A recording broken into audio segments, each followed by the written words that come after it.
Assalamualaikum warahmatullahi wabarakatuh. Selamat pagi anak-anak. Bagaimana kabarnya hari ini? Semoga dalam keadaan sehat ya. Pada pertemuan kemarin kita sudah membahas tentang cahaya. Untuk pertemuan kali ini kita akan membahas sifat-sifat cahaya. Yuk kita lanjut. Yang pertama, sifat cahaya adalah merambat lurus. Coba kita perhatikan, ketika kita menyalakan lampu senter atau kita melihat kendaraan bermotor, maka apa yang kita lihat? Cahaya tersebut akan merambat lurus ke depan. Maka bisa disimpulkan, sifat cahaya yang pertama adalah cahaya merambat lurus. Lalu yang kedua, cahaya dapat menembus benda bening. Anak-anak, coba kita perhatikan. Sinar matahari yang memasuki rumah dan melalui kaca atau jendela, nah itu masuk ke dalam rumah. Kenapa bisa seperti itu?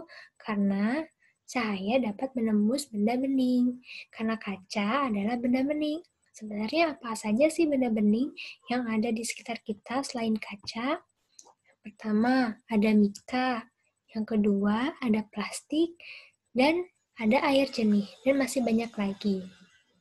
Jadi, bisa kita simpulkan bahwa sifat cahaya yang kedua adalah cahaya dapat menembus benda bening. Lalu yang ketiga, cahaya dapat dipantulkan. Coba kita perhatikan. Ketika kita sedang bercermin di kaca, apa yang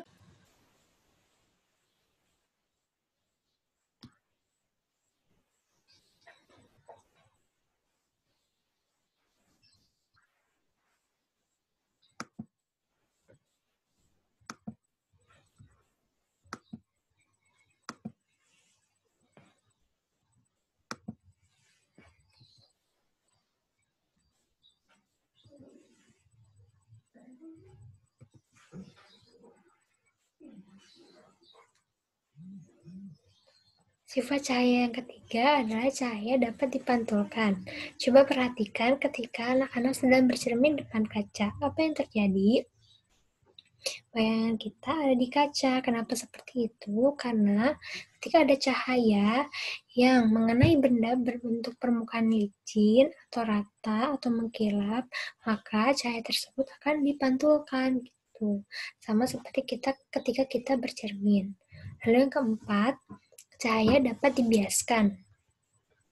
Nah, teman-teman, anak-anak pernah melihat ketika kita masukkan pensil ke dalam gelas yang terisi air, maka bisa kita lihat bahwa pensil tersebut seolah-olah patah, padahal sebenarnya tidak. Kenapa seperti itu? Karena cahaya dapat dibiaskan.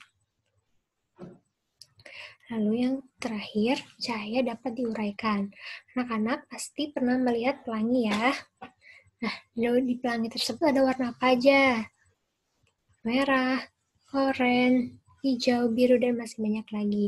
Nah, sebenarnya kenapa ya bisa seperti itu? Nah, ternyata pelangi ini akan muncul setelah hujan turun. Pelangi terdiri dari atas beberapa warna, mulai dari merah, jingga, kuning, hijau, biru, nila, dan ungu. Nah, sebenarnya warna-warna tersebut berasal dari satu warna saja, yaitu warna putih yang dihasilkan oleh cahaya matahari.